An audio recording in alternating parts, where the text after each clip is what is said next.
LaunchDarkly enables development and operations teams to deploy code at any time, even if a feature isn't ready to be released to users. Wrapping code with feature flags gives you the safety to test new features and infrastructure in your production environments without impacting the wrong end users. Learn more at launchdarkly.com. Hello and welcome to the InfoQ podcast. I'm Daniel Bryant, News Manager here at InfoQ and Product Architect at DataWire, and I recently had the pleasure of sitting down with Rob Skillington, co-founder and CTO at Chronosphere. Over the past 10 years, the requirements related to monitoring and alerting and the approach taken to implement this has changed considerably. Compute is now more ephemeral and dynamic, services are more numerous, and engineers simply want to instrument more things. Scalability of a monitoring solution is therefore vitally important. As Rob and his fellow Chronosphere co-founder Martin Mao were part of the engineering team that built out Uber's M3 metrics collection platform, I was keen to pick Rob's brains around topics such as metrics collection at scale, multi-dimensional metrics and high cardinality, developer experience with these kind of tools, and also how open standards play into this as well. Hello Rob, and welcome to the InfoQ podcast. Hey Daniel, thanks for having me. It's great to be here. Could you briefly introduce yourself, please, and share a little bit about your background? Most definitely. So, my name's Rob, I'm the CTO of Chronosphere. And previous to founding this company with my co-founder, Martin, I was at Uber as a staff engineer. I joined Uber in 2014 in San Francisco, originally joining the marketplace team. So that team looks at matching riders and drivers and handles the on-trip lifecycle.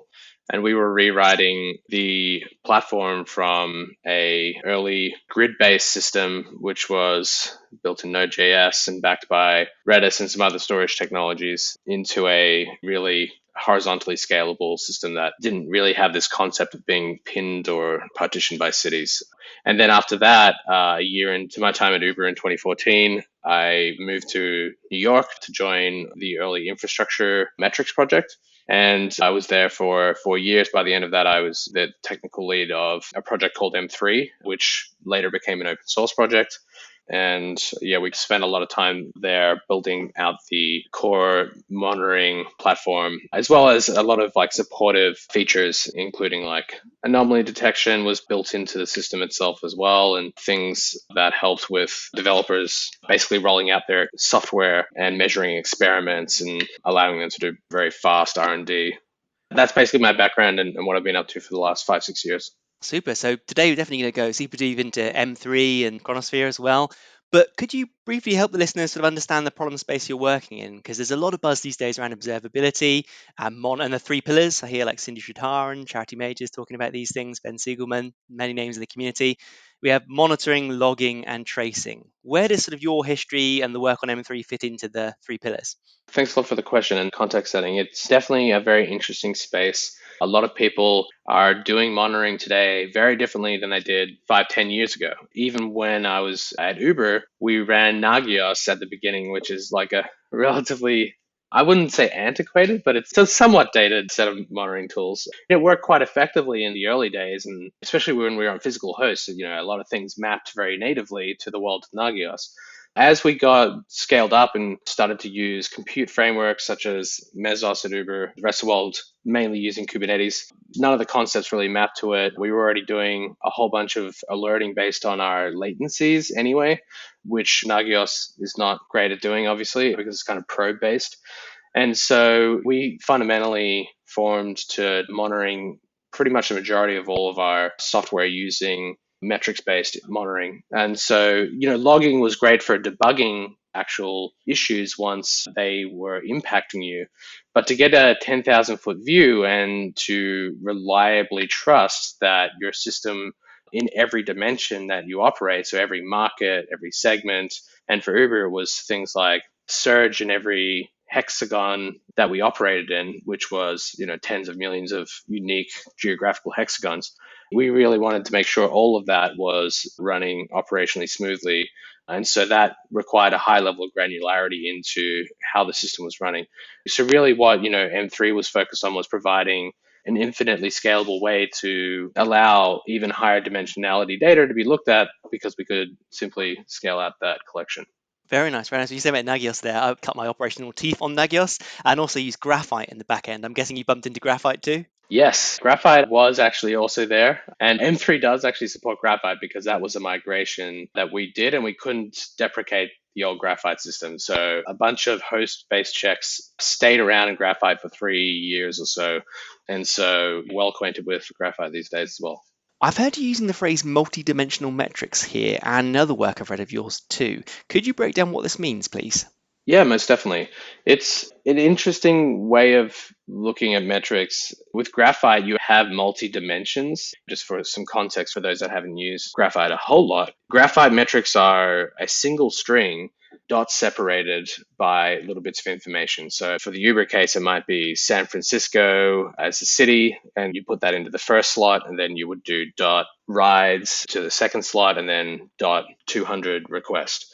And those are three dimensions detailing what you're monitoring, and you can kind of pivot on any one of them. The problem with graphite is that because you had to know the full amount of tags that you were using and the exact dimension you're using in each slot by the index number. So the first part, the second part, the third part, and you couldn't kind of add dimensions later. So you couldn't roll out another deploy of your service and add an extra dimension without your queries breaking. So what we really think of as multi-dimension metrics is it's similar in nature where you have multiple dimensions to graphite, but it's schemaless in the fact that you don't really need to know when you query for them the full set of dimensions that you're going to be querying on. And they are name-based. So you can actually start to correlate a lot of metrics together.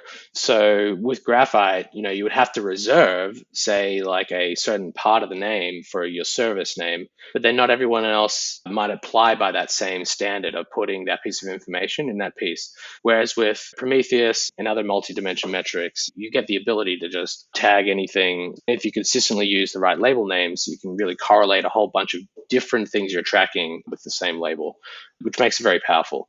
But, you can really honestly think of it in some ways like logs. Like logs allows you, right, to just add fields at any time when you upgrade your code and you roll it out.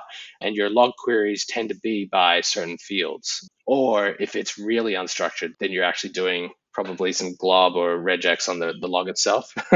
But yeah, that's kind of how we think about it and the different types of things, we're measuring and the nomenclature used for each one. Yeah, very nice, very nice. So when we say like multi-dimensionality or high dimensionality, is it the same as high cardinality? Because I see a lot of folks talking about high cardinality, particularly in the Facebook context, I think it was, being able to slice and dice data at a very fine level to pick out individual problems for a user, for a customer, that kind of thing. Yeah, so high dimensionality leads to high cardinality, and you can really equate them to be pretty much the same thing.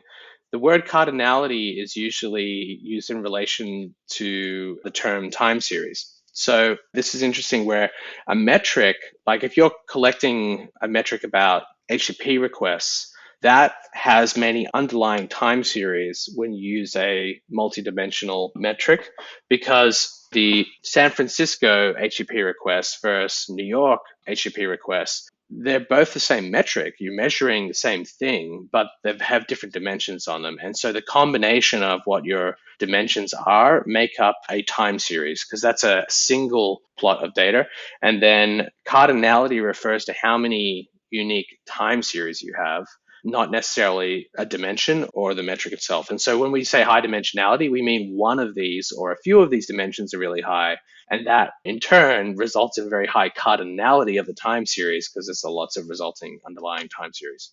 So one of my InfoQ colleagues, Harish Barawar, covered the OSS launch, I think in the summer of 2018, and I remember reading that initially you used off-the-shelf components like Cassandra and Elasticsearch for storage and indexing and so forth. But as the system scaled in Uber, I understand you had to replace these OSS components with custom components to meet the increasing scaling demands. Is that right? Yeah, that's 100% on point with basically what happened every year on M3. And, the first year was really just graphite itself falling over. And we didn't even offer multi-dimensional metrics at that point. We were just offering a purely graphite API with M3. So the first thing we did is actually replace the storage for graphite, which has one replica, essentially. If you want to do any kind of a duplication of the data, you have to do that yourself. And it's quite a lot of work to really add an extra layer of availability to the system. So you only have a single copy of this data. If a host goes down, it gets rebooted, that data is completely unavailable, and likely you're going to be dropping the data that was intended to be stored on that host unless you reconfigure your routing. So that was super painful. And at the beginning, we were still using Graphite Web to actually run the queries. And M3 was just pretending to be a Graphite Whisper backend, essentially, for the time series store. Yeah. And then eventually, one Halloween, which was always our peak and our apex at the company, at least for the first few years, it kind of eradicated a little bit later and became more just general consumption was the peak. But around the second Halloween at Uber, the amount of Graphite queries coming in just completely overwhelmed the Python stack. And we had just a huge amount of Python servers comparative to the storage servers we were running. So at that point, we rewrote the Graphite query language into Go. And then we were purely Go on the query as well as the storage. And then it was past that point that we started to offer what we know as M3QL, which if you squint hard enough is really the Prometheus data model, which was actually gaining popularity at the time. But when we evaluated it, it was still just early released in 2014 in open source and wasn't really able to meet our needs at that time. So we've talked a bit about high dimensionality of data. We've talked a bit about M3 and your time at Uber, and that led you and your co-founder to spin out Chronosphere after this. What's the difference between M3, Chronosphere? Where's the kind of value pitch for open source, perhaps, and open core, these kind of things? Yeah, great question. So, at Uber, a lot of the time we spent on M3 was really just making it a platform that could scale out and be operationally reliable. So it's really the only open source metrics project out there that does replication as part of a custom storage solution. And that replication is meant to give you the ability to lose a machine and still serve monitoring data without interruption to service. And that was really important to us because, we were constantly moving machines around, constantly having teams on board, off board, and there was just no way that we were going to be able to take a few minutes or an hour service interruption, even for small parts of the company on a weekly, monthly basis. So anyway, that always up thing was really important to us, especially because, metrics fundamentally could tell us whether an experiment was breaking, a certain sliver of the user population or not. Anyway, the focus at Uber on M3 was really that component and just making that operationally sane and also just able to give developers a good experience because they're using this day in, day out. We had 1,000 unique visitors to our internal Grafana every day, which, backed by M3. So more than half of the engineering team was using this tool daily. So it had to be fast, had to be scalable, had to be easy to use. But we didn't focus as much on the actual user interfaces that the engineers were using, right? We were using Grafana, which is a great piece of software. And we had built our own alerting system, but it was very catered to Uber's use of Mesos and how they set up services and stuff like that. So at Chronosphere, it's much more than just M3. We're really focusing on this as a full build out from the bottom up of what you can do with a system like M3. So Grafana, has a lot of basic integrations with a lot of different data sources. With M3, it's really about being first class supportive of Prometheus. And then the user interfaces and the tools that we're building on top all play very nicely from the top all the way to the bottom with that mindset. So, if you're in Kubernetes, if you're using Prometheus, if you're cloud native, the product stack that sits on top of M3 with Chronosphere is just going to unlock a whole bunch of productivity and make it much easier to use. We also have integration with distributed tracing. So we do it a bit differently. We don't sample everything at 100%. We're really about being a pragmatic monitoring and observability company. We've found that when you get an alert, you just want to trace for that one or a few data points that is crossing that threshold that you set your alert on. And so we have like a one-click way to go from that data point to a trace that represents that failure. Yeah. And so that was, really a focus point for us. We're not going to become a system that provides deep machine learning on tracing or anything like that. We're just giving you the traces that matter, and it's deeply integrated into M3. And we know the storage system M3 there, and we can plumb things like the trace ID into a data point that goes to our storage system. So things like that with Chronosphere is like really thinking about it from the holistic user experience of people using this end to end, not just the infrastructure layer. But because we develop the infrastructure layer, we can give you really magical experiences, at least we feel like, that matter, like the one I just talked about.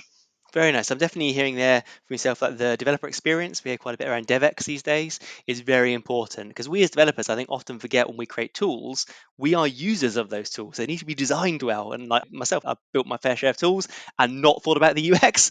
But I'm guessing what you're saying is it's really important if people are using these things day in, day out to have a good developer experience. Most definitely. And what we're seeing is that, systems are getting more complex. People are setting up thousands, tens of thousands of alerts. At Uber, we had 75,000 alerts.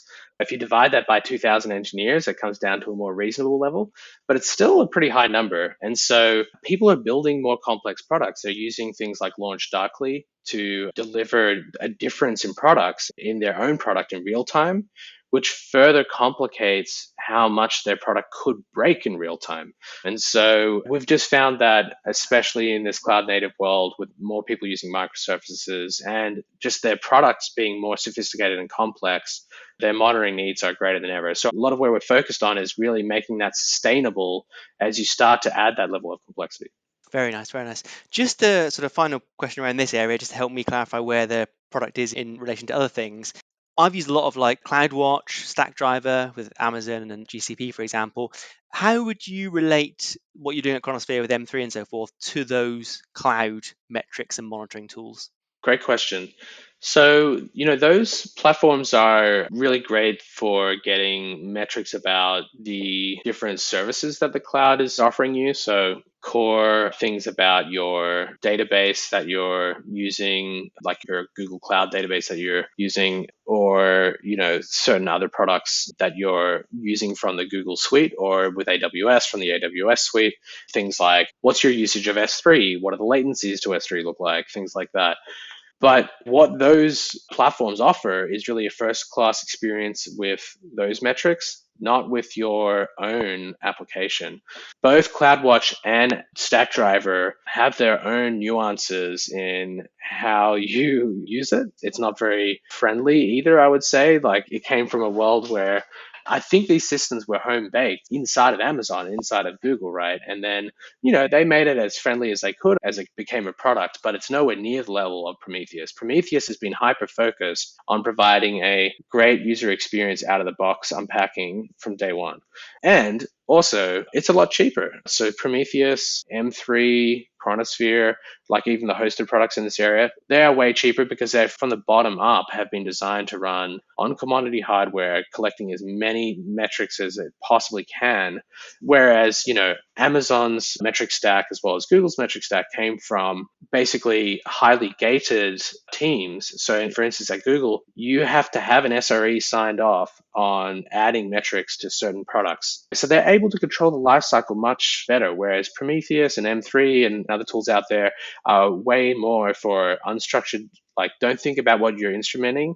Instrument first, view later. And so, this whole idea of unlocking the ability to make it cheaper, faster, easier to use metrics just wasn't baked into the concepts that were around when AWS, CloudWatch, and Google Stackdriver were created. And that's reflected in the price. Like, you'll see that on a per metric basis, it is extremely orders of magnitude, hundreds of thousands more expensive to use AWS CloudWatch versus GCP on a per metric basis. That is super interesting. I did a podcast actually with a gent called Dave Sidia a few weeks ago, and he mentioned about he was using some monitoring products, and suddenly the bill rocketed, for example. And just this morning, you and I were talking off mic a moment ago. I was chatting to Ben Siegelman, and he's done a really interesting sort of Twitter rant.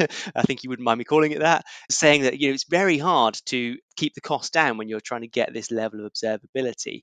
Have you got any guidance for how folks should approach these kind of things? Perhaps doing some kind of research, or is there some kind of heuristics they should use when first experimenting with these kind of monitoring tools? Yeah, that's a great question. I think it really, it's kind of a multi-tiered thing. So when you're just getting started, probably you don't need to go out and spend hours evaluating every single thing out there. And what gets you off the ground fast and makes you effective probably matters most. But then once you're at a point where your team sizes are start to get to 5, 10, 15 people, you're going to want to revisit whatever you're doing, because it's really about laying the fabrics down to allow that kind of exploration and that ease of adding reliable monitoring to your stack without really impeding engineers or making the costs skyrocket, like you just mentioned, which is honestly the same problem. Like, it just means you cap everyone, and then they can no longer easily, effectively monitor their software. So, I think when you're small, it should just be about, okay, how do I like to do monitoring, and just choose a product that works for you that's not too outrageously expensive. Although if you've just got a few people, you're probably not likely to be generating all that much monitoring data.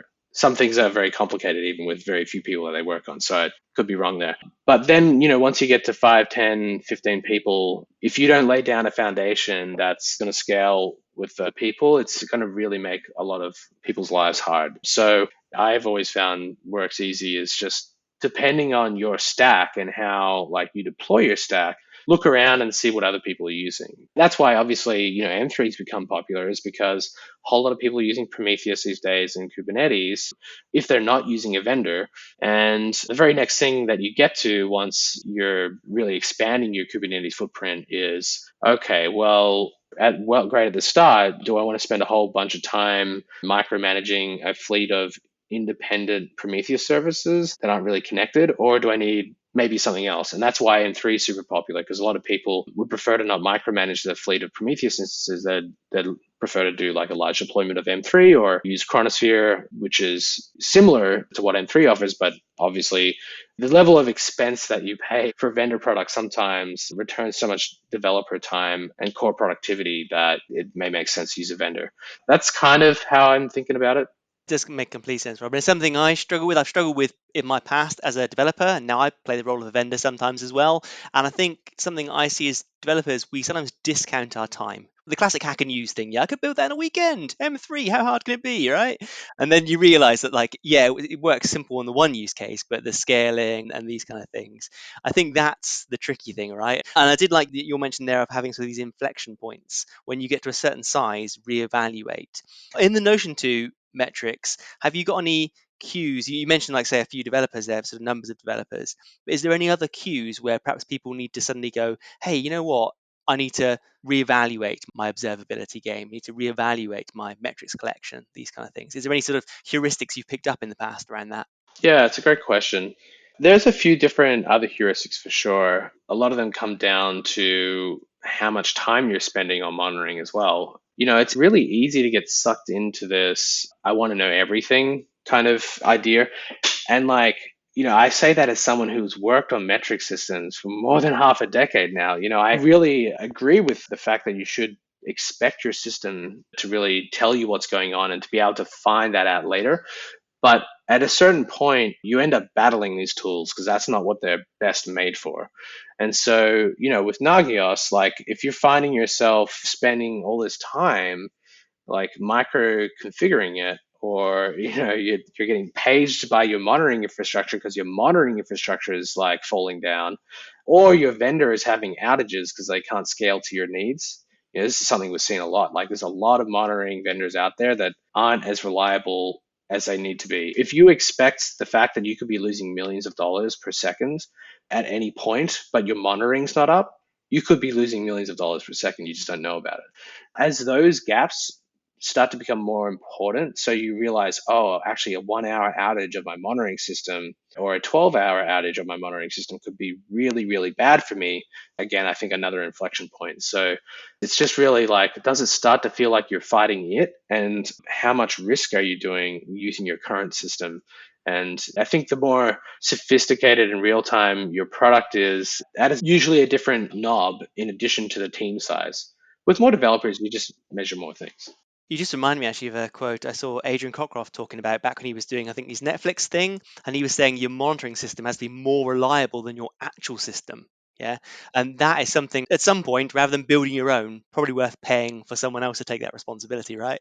Right. If you're spending all night keeping your own monitoring infrastructure up, or your team size is growing to unsustainable level. And it's definitely a great time to look around. And, even at Uber in the early days, like we didn't want to build the database from scratch with M3.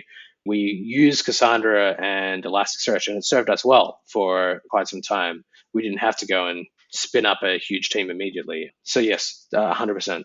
I like it. I like it. So we've got a bit of episode bonus time here, Rob. I wouldn't mind just to pick your brains on open standards because I think Chronosphere joined the CNCF in April, which I think was super interesting. Big fan of CNCF. What's your thoughts on the benefits for open standards? I know you're involved with OpenMetrics, for example. Yes, I am. I definitely a lot of thoughts with respect to that. I think, to me, especially as an engineer, when you first get going, it's really hard to understate how important standards are. Like if you think about even just HTTP, right? You go to work each day, and if some percentage of your work is serving an HTTP request, when you go into a meeting, you can talk about what that status code 200 is. You can talk about what a bad request 400 status code is. These are powerful concepts. And so as monitoring is starting to step up its game and more things are being cemented here, I really think about this in like just the engineering sense. Like civil engineering took hundreds of years to get to where it is today, and it works like clockwork now, right? I think the same thing is happening with software. There are just these fundamental underpinnings that we just didn't have. And it's really kind of harder to prove that HTTP is better than, I don't know, Gopher or whatever else was out there at the time, because it's not like with a bridge where a bridge falls down or it doesn't fall down. I mean, that's simplifying the concept. So I think that these things have taken quite a while to be cemented in software, but I think that standards are super important because it allows us to build very reliable software. And especially as we're using many, many more machines in our backends to actually drive this stuff. It's 100% very important. And with OpenMetrics, I've been a part of that effort for more than 2 or 3 years now, and the RFC is almost there. I looked at the website earlier on and it said it's coming soon, yeah? Yes, it's been coming soon for a little while. So many things, like if they really want to be there to stand the test of time, it does take time. You have to get that nomenclature right.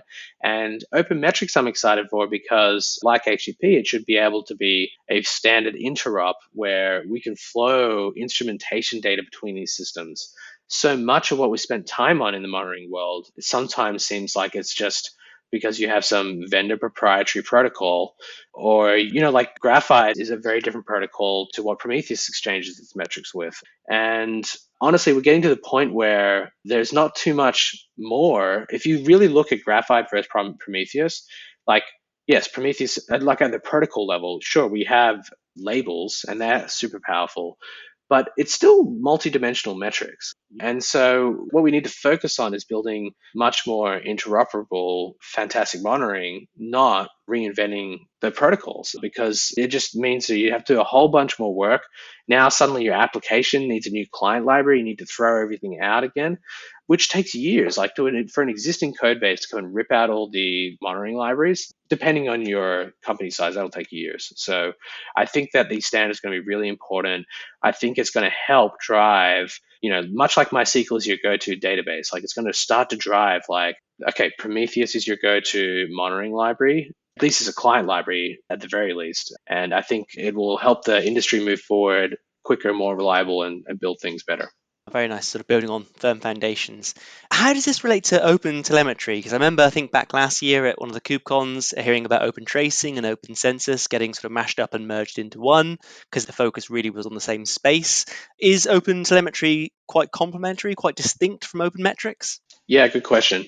So both projects, well, actually, OpenMetrics started probably before OpenTelemetry. But that's really mainly because OpenMetrics is based on taking the best parts of the Prometheus format, and like the Prometheus exchange format is at this point a de facto standard. And so OpenMetrics is turning it into a real standard. OpenTelemetry, its focuses was spun out of Open Census, but also kind of married with Open Tracing. And that's really focused on trying to provide the client library layer to do both metrics, logging, and traces in a vendor agnostic way. So OpenMetrics has always been super focused on just getting the metrics exchange format. It's mainly more about a interop layer than about the client libraries.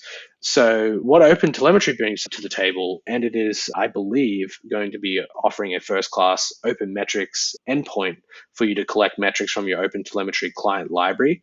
So there is some synergies there, but mainly the focus is with the developer experience, honestly, with OpenTelemetry, where it was with, OpenMetrics is about getting the interop first, but they should be able to play nicely together. And, OpenMetrics will really just help with you gluing together your infrastructure. And then because you can swap in vendors, you can swap out monitoring systems, and OpenTelemetry will provide that client library experience and for you to be able to relate traces and metrics together. I actually gave a talk at KubeCon in San Diego back when things weren't shut down. I can link to that in the show notes, Rob, for sure. Oh, awesome. Brilliant. Yeah, well, I have a talk there actually where we used OpenMetrics and OpenTelemetry to basically merge traces together. So, you can serve an HTTP request. It's a 500 internal server error. It's one of 10,000. Usually traces get sampled and that would get filtered out. But because we can correlate the trace with the metric name, we can choose to store exactly that trace and then show you that trace. And that's kind of showing the Prometheus, OpenMetrics, OpenTelemetry world and how it all fits together nicely. Superb. So heading to the wrap up now, Robert, that was a really useful explanation actually, because I wasn't sure all the different open standards. I'm a big fan of open standards, but that was super useful in sort of clarifying the difference. But yeah, wrapping up, what are you excited about, I guess, in the future for observability at M3 and Chronosphere? I'm really excited again just to continue to see software development evolving. To me, monitoring and observability is about building software better. And I've definitely seen at all of my professional experience that people are building better software, we have better tools, better frameworks, and we're building more complex products as a result, which is great for the end user, especially the products that, for instance, like Netflix has pretty good monitoring stack as well. And they can say iPad version 5.01 in Brazil is not playing this specific MP4 format, And so that level of dimensionality and monitoring is allowing companies to reliably deliver experiences across a wide array of different devices and places and things. And I think for Chronosphere, we've just grown our team to 20 now, and we're kind of ourselves really looking to expand and grow the team and kind of serve a whole bunch of more companies running into these problems that we ran into at Uber, which is, similar to the problems that Netflix are solving, as I kind of described in terms of the high dimensionality and providing reliability with a complex product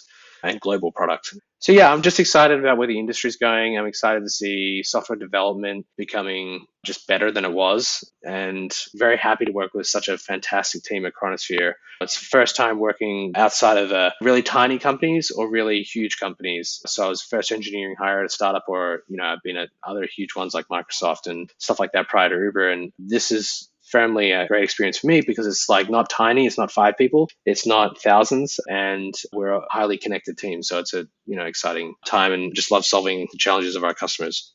So if people want to follow you online, Rob, what's the best way? Twitter is fantastic. Yeah, my handle is ROSKILLI, Roskilly, which is the Microsoft email alias I had for my time there. Yeah.